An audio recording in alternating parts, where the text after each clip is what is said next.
Los ajustes a montos de los salarios mínimos siempre forman parte de la oferta política de candidatos a puestos de elección popular. Sin embargo, estos no podrían aumentar indefinidamente sin condiciones adversas que podrían verse reflejadas en los mercados de trabajo o bien en la inflación. Argumento este último que, por cierto, al comparar los resultados de los años 2016 a 2024, el salario mínimo aumentó cada año en promedio 16.5%, ocurriendo una inflación media anual del 5.4%, haciendo caer el argumento de que los aumentos salariales son inflacionarios. Pero para hacer un escrutinio en cuentas claras de este asunto, esta noche le agradezco a Rodolfo de la Torre, director de Movilidad Social en el Centro de Estudios Espinosa Iglesias, que converse con nosotros. Muy buenas noches, Rodolfo. Muy buenas noches a toda la audiencia. Te agradezco muchísimo, mi querido Rodolfo, porque vaya, el escrutinio que tú haces en las entrañas de los por qué sí se han aumentado los salarios mínimos, ajustándolos después de que en una década por allá de los 70, 80, a lo mejor se rezagó. ¿En dónde andamos en este momento? Bueno, primero habrá que decir que los aumentos del salario mínimo son muy importantes porque el ingreso fundamental de las familias pues corresponde al ingreso proveniente del trabajo. Ahora, los salarios mínimos efectivamente han estado aumentando un poco más del 15% anual en términos reales en los últimos años, y esto ha sido posible por dos razones. La primera es que el salario mínimo estaba muy bajo. De hecho, un cálculo conservador lo sitúa en una tercera parte, quizás un poco menos de una tercera parte del máximo histórico que llegó a alcanzar en los años 70. Entonces tendríamos, siguiendo esta guía, pues casi dos terceras partes de margen para que aumentara todavía el salario mínimo. Bueno, esto era al principio de esta administración. Sí. Ya posteriormente, los aumentos que ha habido, pues estamos en un punto intermedio entre lo que teníamos al inicio de 2018 y este máximo histórico. Pero aún habría cierto margen. Incluso si no tomamos el máximo histórico del salario mínimo, si no tomamos un nivel en donde, pues en los años 70, al comenzar a aumentar el salario mínimo, este ya se asociaba a cierto grado de inflación. No estamos en ese nivel, pero nos estamos acercando. Ahora, la segunda razón por la que es posible aumentar todavía el salario mínimo es que, a diferencia de lo que nos dicen los libros de texto, y aquí mucha atención a los alumnos de economía que pueden estar escuchándonos, pues a diferencia de lo que nos dicen los libros de textos, los mercados de trabajo no funcionan de forma perfectamente competitiva.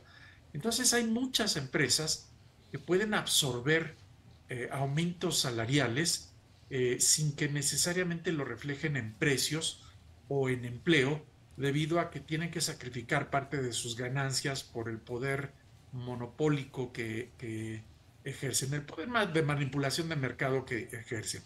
Tampoco este poder es pues indefinido, se va agotando, y cuando ya llegamos a cierto nivel, pues incluso estas empresas tienen que reflejar los aumentos del mínimo Claro. en términos de empleo o de precios, o incluso algunos empleadores, sobre todo los más pequeños, cuando se ven presionados por el aumento del salario mínimo, pues caen en la informalidad, es decir, en la evasión de las obligaciones laborales, entre otras, para poder costear su sobrevivencia en el mercado. Pero bueno, esto nos da otro margen para continuar aumentando el salario mínimo, Ujú. pero mucha atención, este se va a acabar.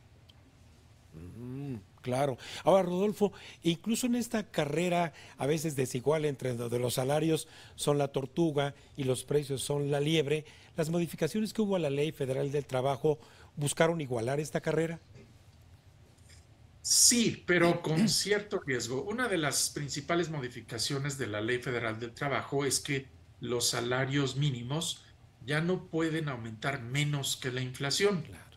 Esto significa, si se maneja de forma prudente, que una vez alcanzando, digamos, un nivel en donde los salarios mínimos no generan afectación a los mercados de trabajo, pues pueden continuar su aumento en términos, digamos, nominales Claro. para que pues mantengan el poder adquisitivo de los trabajadores o en términos reales, es decir, por arriba de la inflación, si es que están respaldados por la productividad laboral, por la productividad de los trabajadores.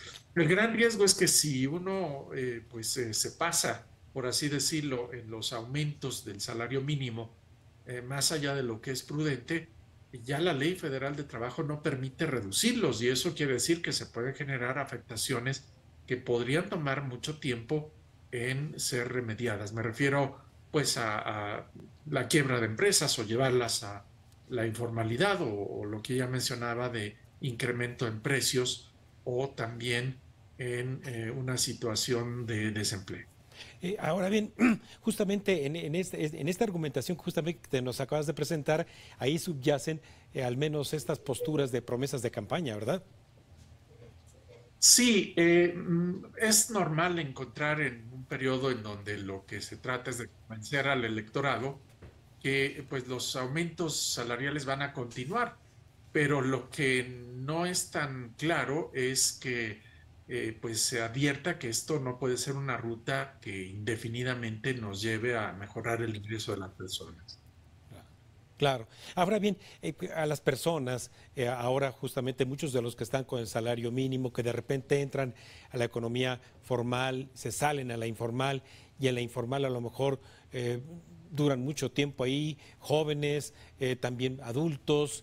Estas entregas monetarias que vienen de programas sociales, me encantó, yo estoy seguro que a más de uno de los lectores que te sigue, la forma en que se pone en evidencia que las entregas en efectivo hacen las veces de evadir el sostener un estado de bienestar.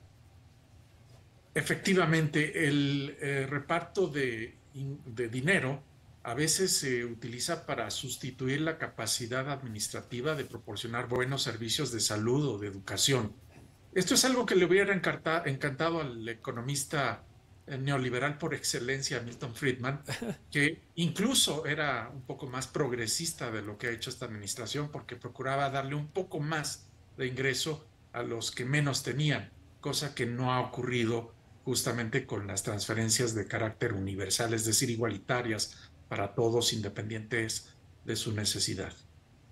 Ahora bien, justamente en este ángulo, justamente de análisis desde el liberalismo económico, el hecho de que las entregas de efectivo se traduzcan también a la vez en consumo, por ejemplo, en la economía, pueden compensar la pérdida, por ejemplo, de llegada o de contribuir, por ejemplo, con impuestos.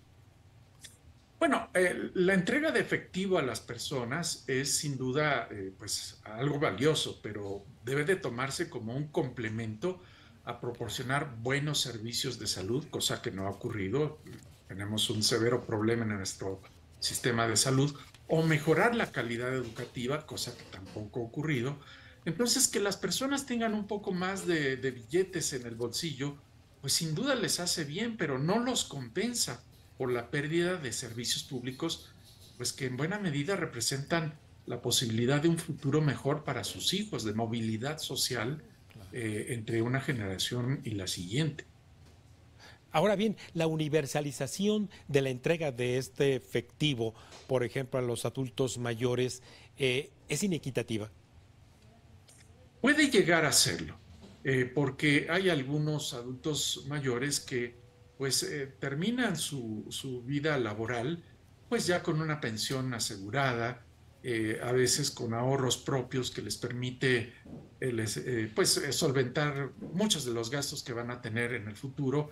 Y este grupo, que puede ser pequeño o más o menos amplio, pues no requiere tanto apoyo como, por ejemplo, los adultos mayores que estuvieron ligados a trabajos informales, que no pudieron ahorrar por una diversidad de circunstancias y que requieren pues más apoyos.